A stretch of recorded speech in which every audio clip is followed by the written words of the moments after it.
The space station floated in the darkness between three solar systems.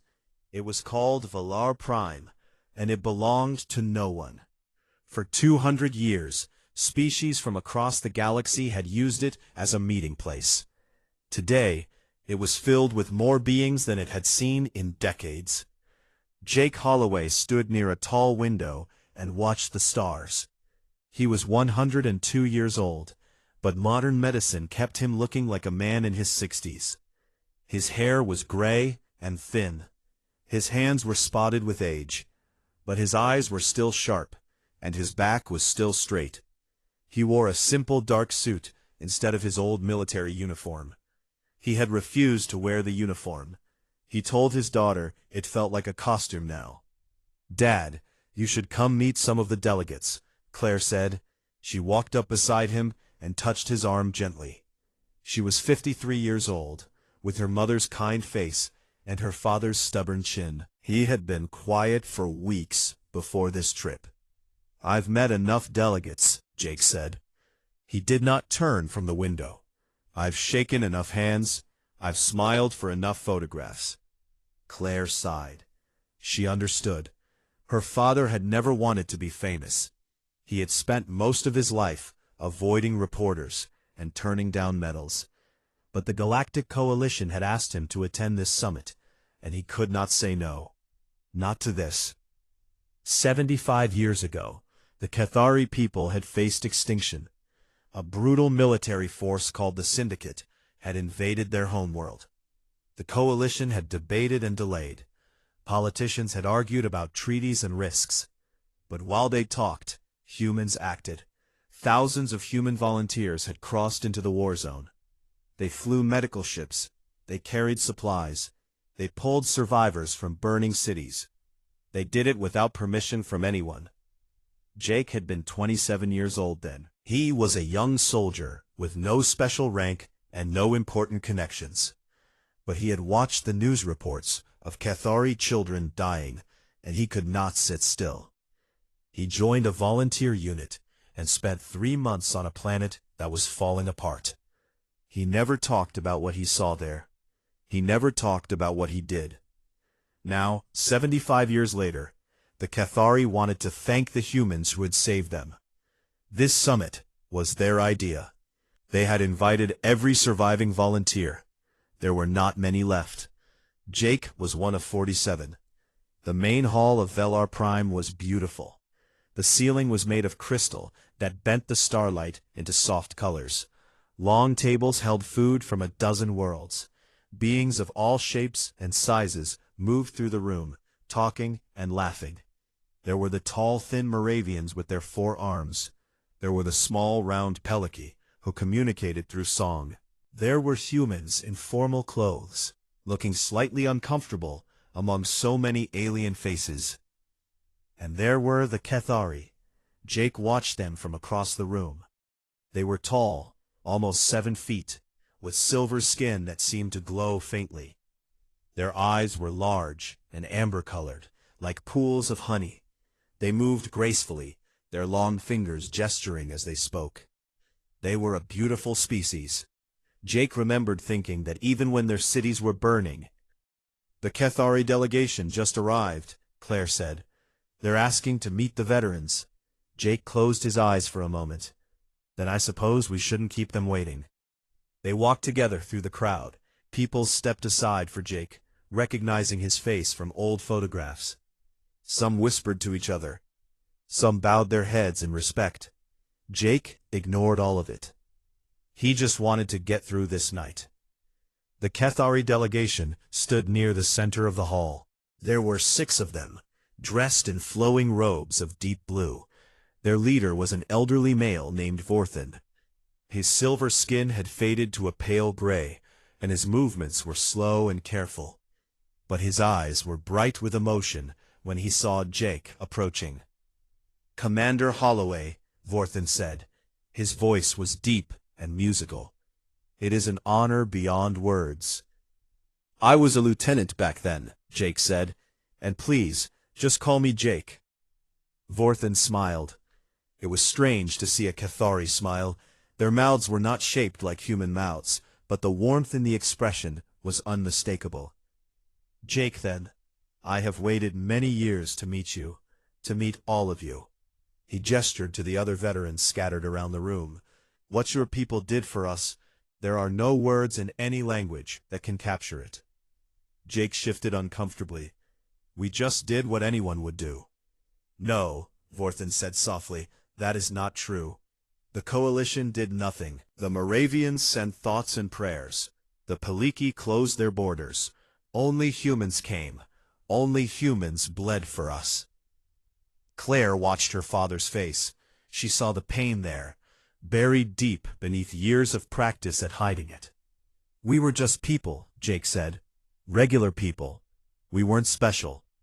"That," Vorthen said, "is exactly what makes you special." The conversation was interrupted by a small voice. Jake looked down and saw a Cathari child standing nearby. She was tiny compared to the adults, barely 4 feet tall. Her silver skin was bright and new, and her amber eyes were wide with curiosity. She could not have been more than 6 or 7 years old. "Telly," a female Cathari said sharply, "come back here." But the child ignored her mother. She walked right up to Jake and stared at him with open fascination. "You look strange," Telly said. "Why is your skin that color? Why do you have hair on your face? Why don't your eyes glow?" Jake could not help but smile. Children were the same everywhere in the galaxy. They asked questions without fear or shame. "Telly," her mother said again. The female Cathari hurried over, her silver cheeks flushing with embarrassment. "I apologize. She has never met a human before. She does not understand proper behavior." "It's fine," Jake said. He lowered himself slowly, his old knees protesting, until he was closer to the child's height. "Hello, Telly. My name is Jake. And you're right, I do look strange. Humans are a funny-looking species." Telly giggled. It was a bright, musical sound. "I like you," she announced. "My mother likes you too." "Telly, please," her mother whispered urgently. But the child continued, her innocent voice carrying clearly in the sudden quiet of the room. "My mother carries your picture in her pocket." The words hung in the air. Jake blinked in confusion. Telly's mother froze completely, her amber eyes going wide with shock. The other Cathari turned to look. Even Vorthen seemed surprised. "She looks at it sometimes when she thinks I am sleeping," Telly continued happily.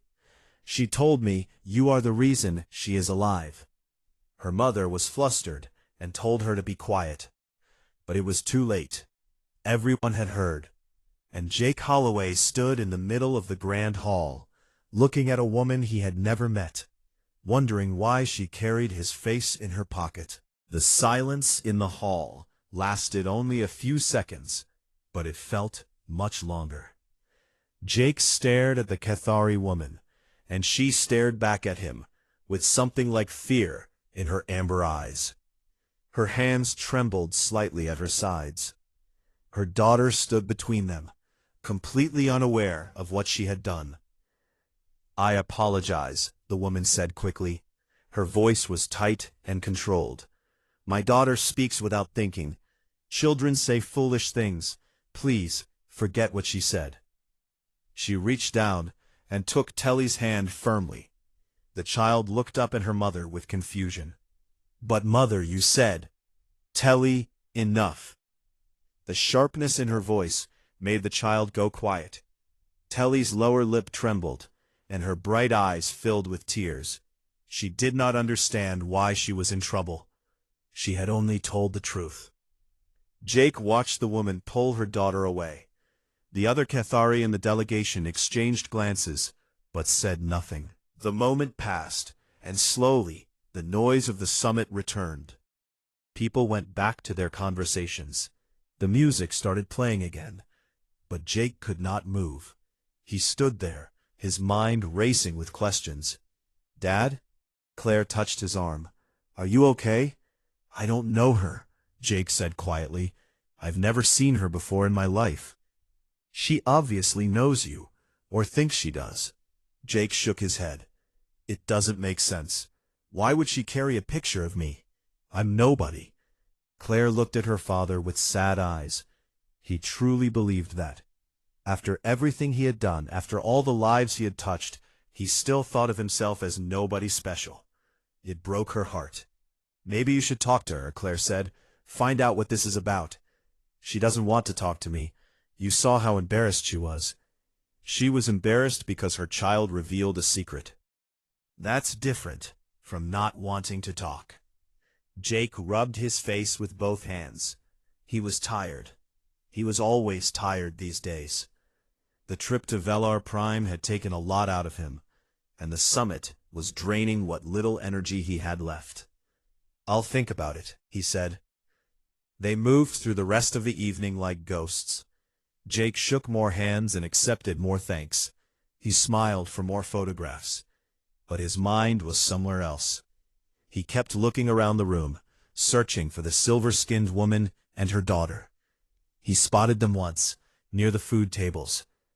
The woman was kneeling beside Telly, speaking to her softly. The child was crying. Jake felt a twist of guilt in his chest. He had not meant to cause any trouble. The summit continued for several hours. Speeches were given. Toasts were made. Old veterans told stories of the rescue, while young Cathari listened with wide eyes. Jake avoided the spotlight as much as he could. He let the other veterans have the attention. They deserved it more than he did. Finally, as the night grew late, the crowd began to thin. Delegates returned to their ships and quarters. The music faded, the lights dimmed. Jake sat alone at a small table near the window. Claire had gone to arrange their transport back to the human section of the station. He was grateful for the quiet. May I sit here? Jake looked up. It was the woman, Telly's mother. She stood a few feet away, her hands clasped nervously in front of her. She was alone. Her daughter was not with her. Of course, Jake said. She sat down across from him. For a long moment, neither of them spoke. Jake studied her face. She was beautiful in the way all Cathari were beautiful, but there was something else there too. Something sad and deep in her amber eyes. My name is Savin, she said finally. Jake. I know. She almost smiled. Everyone knows who you are. I'm starting to realize that. Jake leaned back in his chair. Look, about what your daughter said. She should not have said it. I am deeply sorry for the embarrassment. I'm not embarrassed. I'm just confused.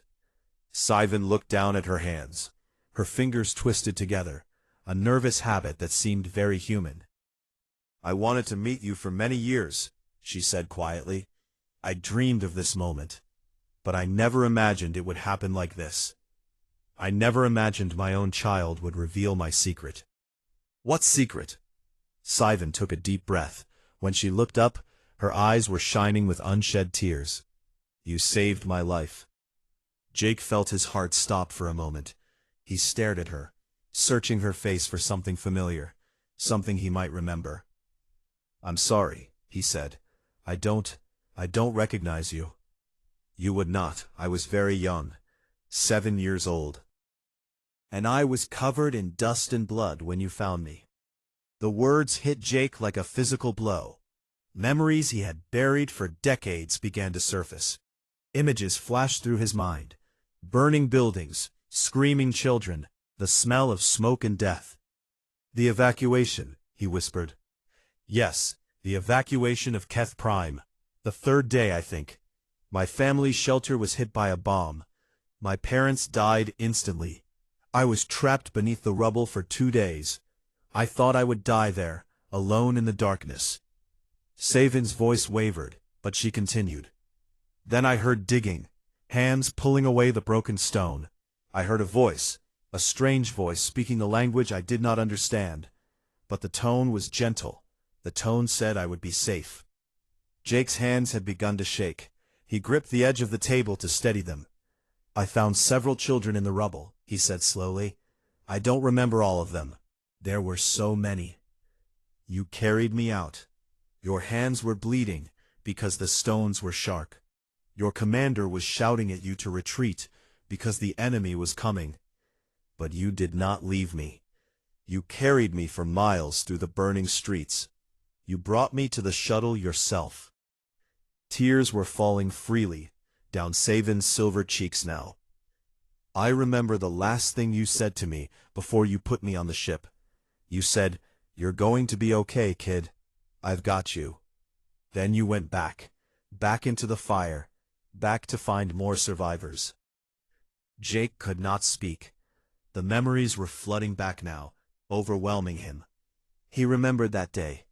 He remembered the little girl with the silver skin and the terrified eyes. He remembered carrying her through streets that were rivers of smoke and ash. He had never known what happened to her. He had never known if she survived. "I have carried your picture for 75 years, Savin said. She reached into her pocket and pulled out a worn photograph. The edges were soft from years of handling.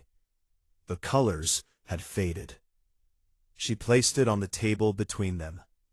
Jake looked down and saw himself. Young, exhausted, covered in dirt and blood.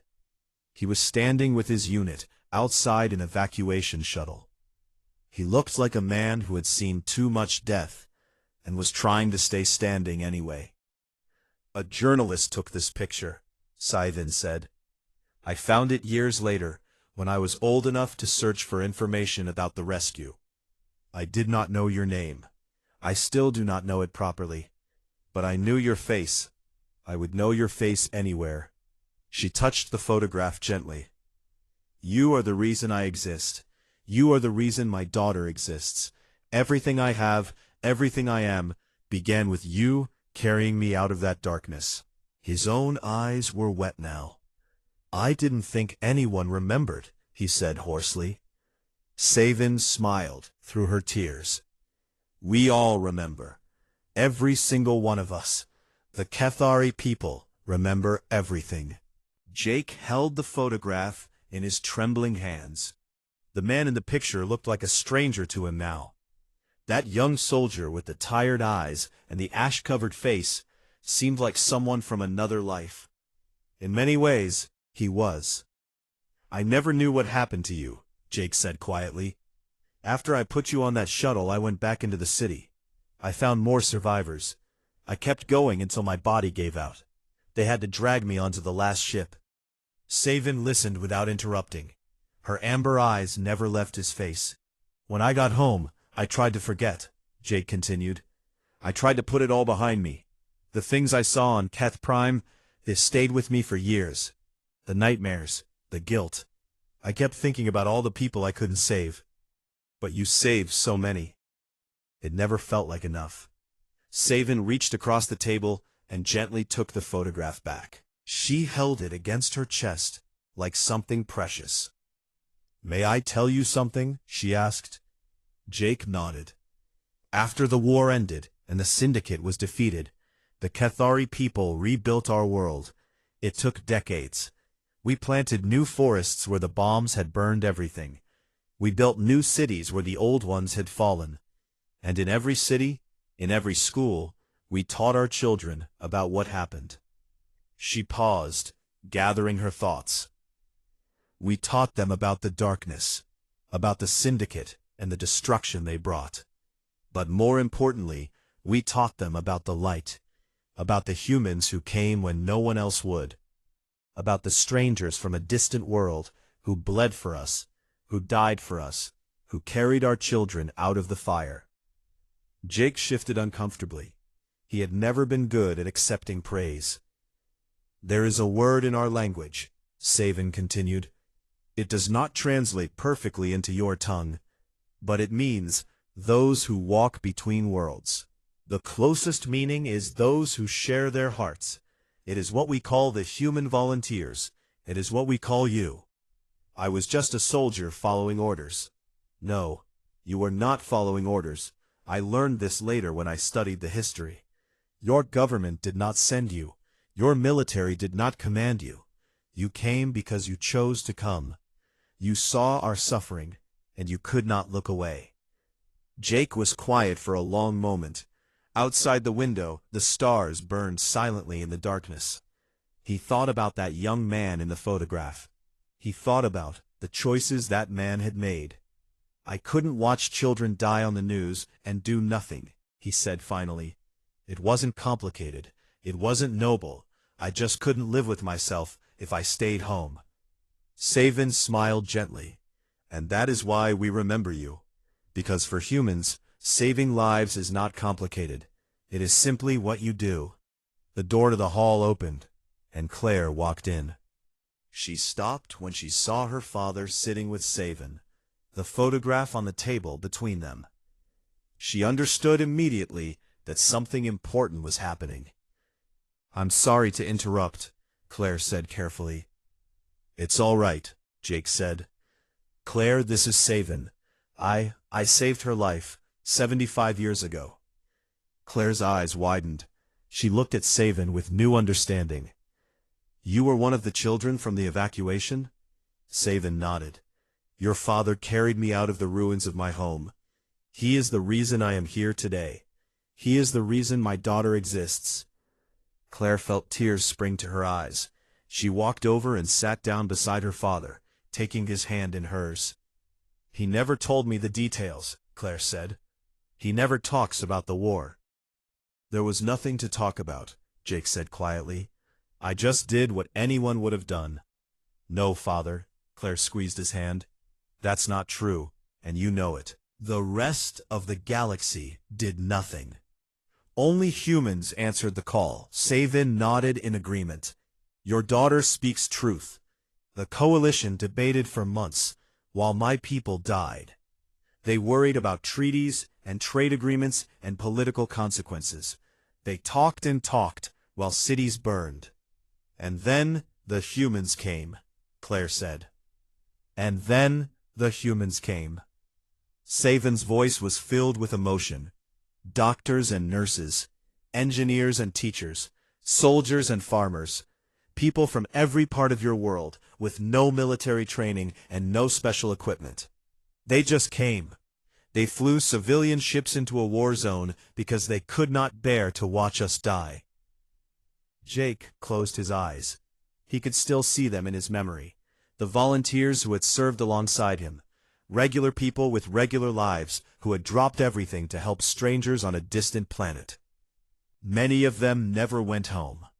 42,000 humans participated in the Cathari rescue, Savin said. 3,007 of them died in the effort.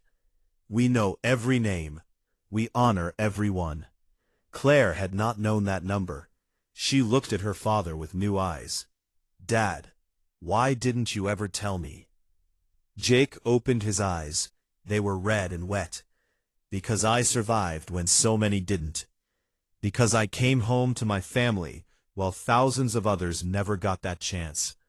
I didn't want to be thanked. I didn't deserve to be thanked. The ones who deserve thanks are the ones who stayed buried on Keth Prime." Savin leaned forward. Her voice was soft but firm. "Jake, may I call you Jake?" He nodded. "You have carried guilt for 75 years. I have carried gratitude for 75 years. Perhaps tonight we can finally set down our burdens together." She reached into her pocket again and pulled out something small. It was a pendant on a thin chain, made of a metal that gleamed with inner light. "This is called a memory stone. It is a Cathari tradition. We give them to those who have shaped our lives. Inside this stone, I have placed my memories of the rescue, my memories of you. If you wear it, you will always know that somewhere in the galaxy, there is a woman whose entire existence is proof that your life mattered." She held the pendant out to Jake. He stared at it for a long moment. His hands shook as he reached out and took it. "I don't know what to say." "You do not need to say anything. You never needed to say anything. Your actions spoke loud enough to echo across 75 years. Jake held the pendant tightly. The metal was warm against his palm. He could almost feel the memories inside it, pressing against his skin like a heartbeat. "Thank you," he whispered. "No, Jake. Thank you. Thank you for coming when no one else would." Thank you for bleeding for strangers. Thank you for teaching the galaxy what humanity truly means. Claire was crying openly now. She had never understood her father's silence, his reluctance to discuss the past. Now she understood everything. He had been carrying the weight of so many lives for so long. He had been drowning in survivor's guilt while the universe called him a hero. There is one more thing, Savan said. Jake looked up. Tomorrow the Cathari delegation will make an announcement. We have been planning it for many years, but we wanted to wait until the right moment. She smiled through her tears. I believe this is the right moment. What announcement? You will see. But I wanted you to know first, before anyone else, because it begins with you. It begins with that young soldier who dug through rubble with bleeding hands to save a child he had never met. She stood up from the table and bowed her head in the Cathari gesture of deepest respect. Sleep well tonight, Jake Holloway. Tomorrow the galaxy will learn what we have always known, that humanity's greatest gift is not your technology or your strength. It is your stubborn, beautiful, impossible compassion. She turned and walked away, leaving Jake and Claire alone with the stars and the silence, and the small warm pendant that held 75 years of gratitude. The next morning, the summit hall was filled to overflowing. Word had spread through the station during the night. Something had happened at the evening reception, people whispered. Something important. Now everyone wanted to see what would come next. Jake sat in the front row with Claire beside him. He had slept poorly, his dreams filled with old memories that refused to stay buried. But he had come anyway. Savan had asked him to be here, and after everything she had told him, he could not refuse. The Cathari delegation stood on the raised platform at the front of the hall. Vorthen, the elderly leader, stepped forward to address the crowd. His voice carried easily through the silence. Friends, allies, honored guests, we gather today to remember a moment in history that defined our people. 75 years ago, the Cathari faced extinction. The Syndicate had invaded our homeworld. Our military was destroyed. Our cities were burning, and the galaxy looked away. He paused, letting the words settle over the audience. The coalition debated. The Moravians expressed concern. The Peliki closed their borders. We were alone, dying in the darkness, waiting for the end. Vorthen's amber eyes found Jake in the crowd. And then the humans came. A murmur rippled through the hall. Representatives from a dozen species shifted in their seats. They came without permission from their government. They came without approval from the coalition. They came because they saw suffering and could not ignore it. They came because that is who they are. Vorthen stepped aside, and Savan took his place at the center of the platform. She was dressed in ceremonial robes of deep gold. Her daughter Telly stood beside her, holding her mother's hand. I was a child during the evacuation, Savan said. Her voice was clear and strong. 7 years old. My parents were killed when our shelter was bombed. I was trapped beneath the rubble for 2 days, alone in the darkness, waiting to die. She looked down at Jake. A human soldier found me. He dug through the stones with his bare hands. He carried me through miles of burning streets, while his commanders ordered him to retreat. He put me on an evacuation shuttle, and told me I would be okay. Then he went back into the fire to save more lives. Tears were streaming down her face, but her voice never wavered. I have carried his picture in my pocket for 75 years. I did not know his name. I only knew his face, and last night, for the first time, I met him again. She gestured toward Jake. His name is Jake Holloway. He is the reason I exist, and I am not alone. At her signal, dozens of Cathari rose from their seats throughout the hall. They were of all ages, from elderly survivors to young adults who had not been born during the war. They stood silently, facing the platform. Each of these people carries a story, Savin continued. Each of them exists because a human chose to help. I ask them now to share their stories with you. One by one, the Cathari spoke. An elderly male named Kelvor told how human doctors had operated on him for 16 hours to save his life after a bombing. The doctors had worked without rest, without food, refusing to give up even when his heart stopped twice.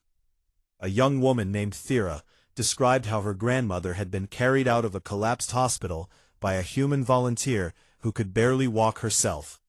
The human had broken both her legs, but still refused to leave survivors behind.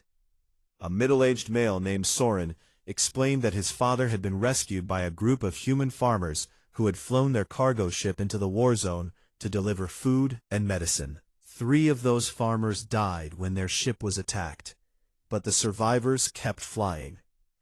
Story after story filled the hall. Each one was different, but they all shared the same core truth. Humans had come when no one else would.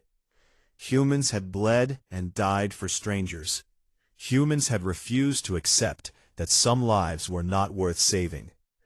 Jake sat in his chair and listened. His face was wet with tears. Claire held his hand tightly, unable to speak. Vorthen returned to the center of the platform when the stories were finished. For 75 years we have studied humanity, he said. We have tried to understand what makes them different. They are not the strongest species in the galaxy. They are not the most advanced. Their history is filled with violence and mistakes. And yet, when darkness comes, they are always the first to bring light. He gestured to a holographic display that appeared behind him. It showed a beautiful garden, filled with silver trees and flowing water. This is the Memorial of the Unnamed. We have built it on our homeworld, in the city that was most destroyed during the invasion. It honors every human who participated in the rescue, whether they survived or not, whether we know their names or not. The image shifted to show statues of human figures, standing among the trees. They were not heroes in dramatic poses. They were ordinary people, doctors tending wounds, parents carrying children, hands reaching out to help strangers stand. But today, we announce something more. Vorthen's voice grew solemn. The Cathari High Council has voted unanimously to grant humanity the highest honor our species can bestow.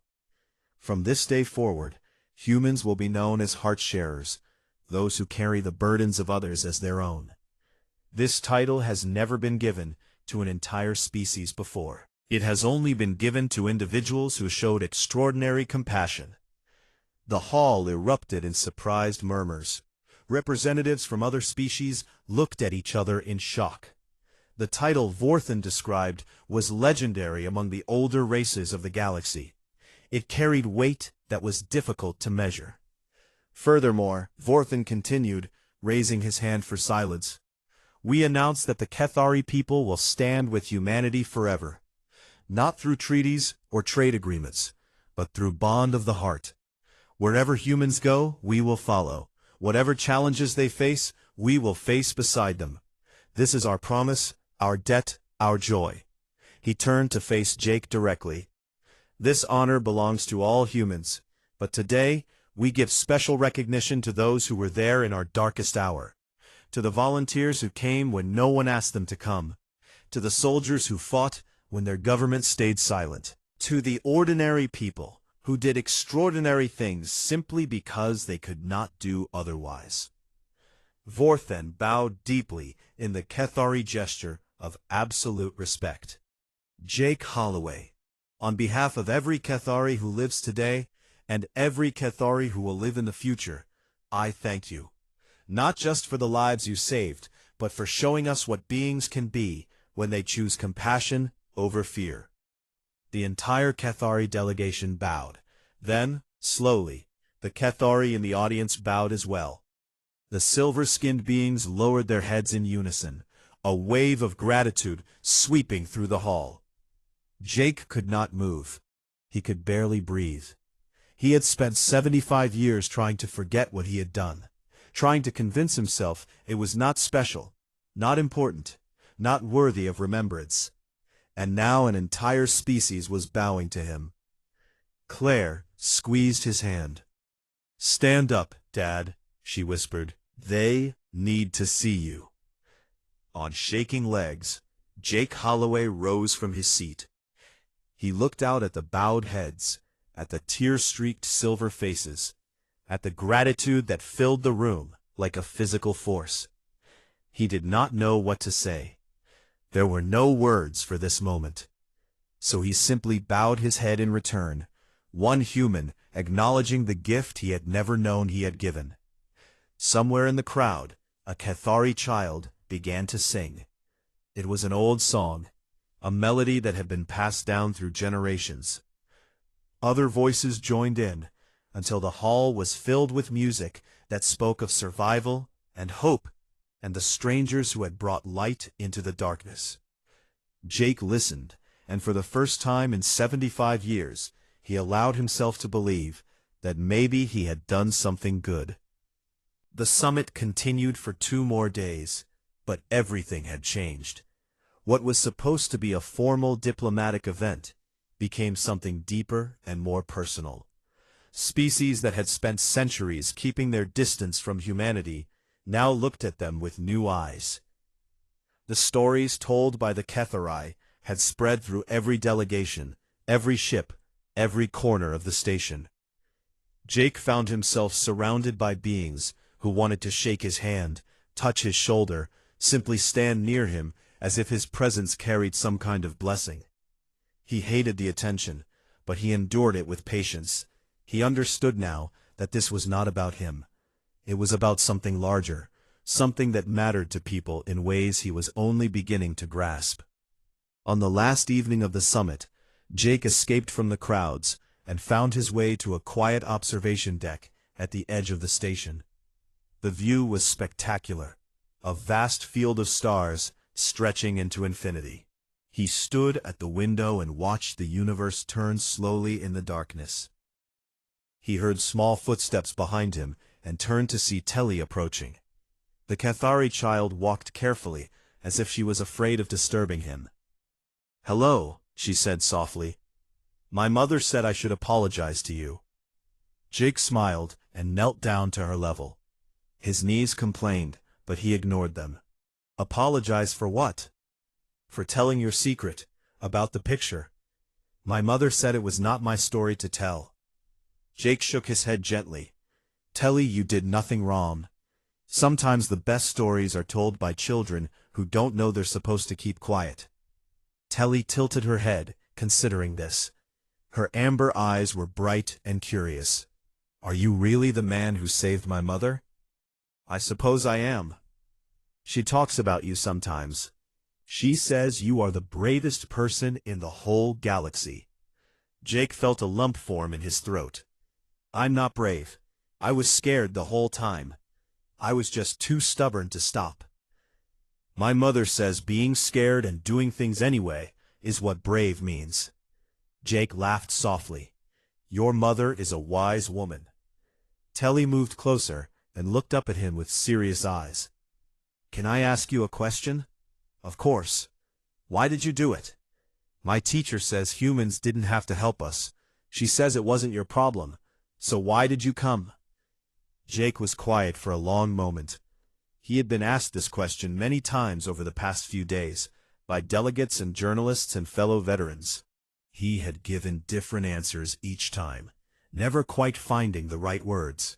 But now, looking into the innocent eyes of this child, he finally understood what he wanted to say. "Do you know what it feels like when someone you love is hurt?" he asked. Telly nodded slowly.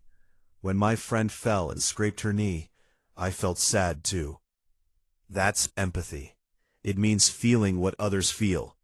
Humans have a lot of empathy, sometimes too much. We look at strangers and we see ourselves. We saw our children, our parents, our friends. We can't watch people suffer without feeling that suffering in our own hearts. He placed a gentle hand on her small shoulder. When I saw what was happening on your world, I felt like my own family was burning. I felt like my own children were trapped in the rubble. I couldn't make that feeling go away by looking away. The only way I could make it stop was by doing something about it. Telly thought about this carefully. So you came because watching us hurt made you hurt? Yes, and I couldn't live with that hurt unless I tried to help. That seems... Telly paused, searching for the right word. That seems hard. It is hard. Caring about others is always hard. But it's the only thing that makes life worth living.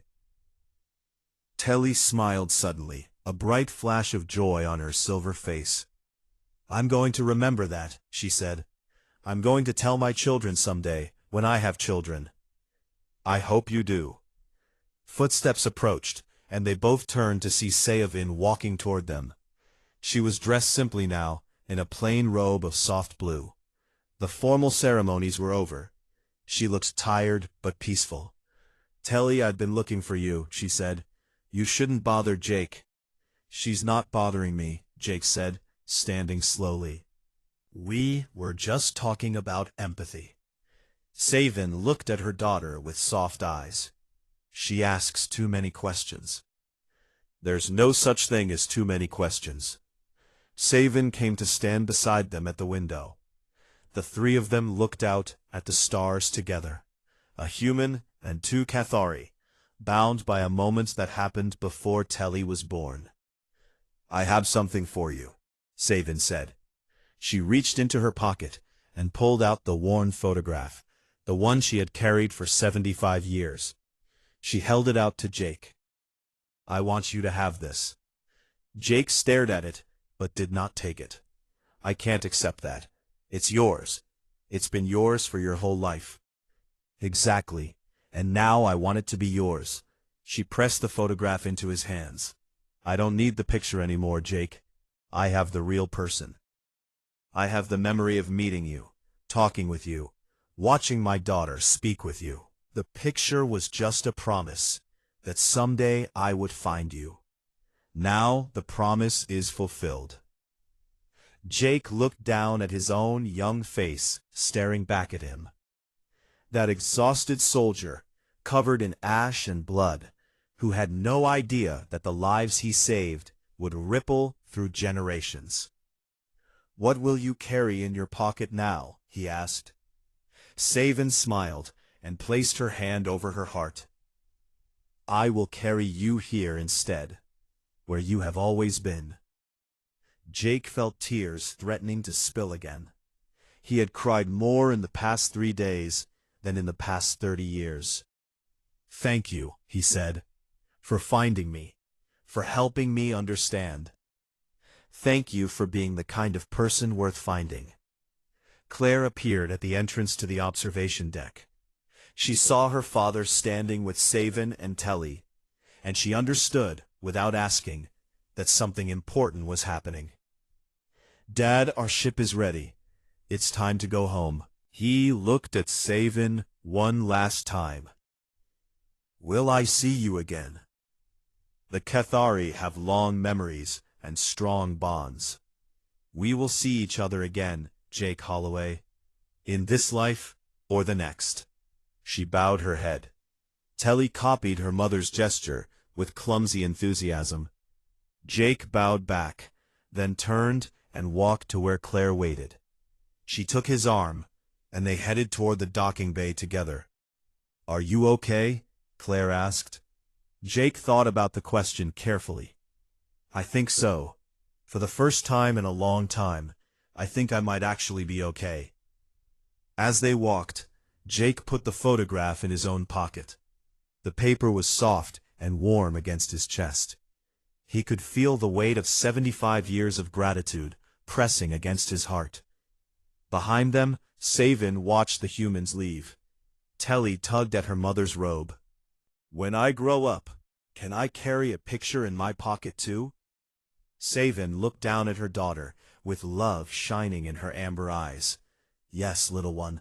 But first, you must find someone worth carrying. Someone who teaches you what it means to be truly good. Telly nodded solemnly. I already found someone. I'm going to carry a picture of Jake. Savin laughed and pulled her daughter close. Then you have learned the most important lesson of all. The best people to remember are the ones who help others without expecting anything in return. They stood together at the window and watched Jake's ship detach from the station. It turned slowly, orienting itself toward distant Earth, then stretched into a streak of light and vanished among the stars. The galaxy was vast and old, and filled with countless species who had risen and fallen over millions of years. Some conquered through force, some dominated through technology. Some were remembered for their wars or their empires or their discoveries. But humans would be remembered for something different. They would be remembered for the pictures carried in pockets, for the stories passed from mother to child, for the steadfast, stubborn, irrational, beautiful compassion that made them answer when no one else would. They would be remembered for moments like this, small acts of kindness that echoed across generations, touching lives that the original actors would never know, building monuments, not of stone, but of gratitude. When Telly grew up, she would tell her own children about the human who saved her grandmother. She would show them the picture she carried in her own pocket, and they would learn what beings could be when they chose love over fear. The darkness between the stars was vast and cold, but humans had proven, again and again, that even the smallest light could hold it back.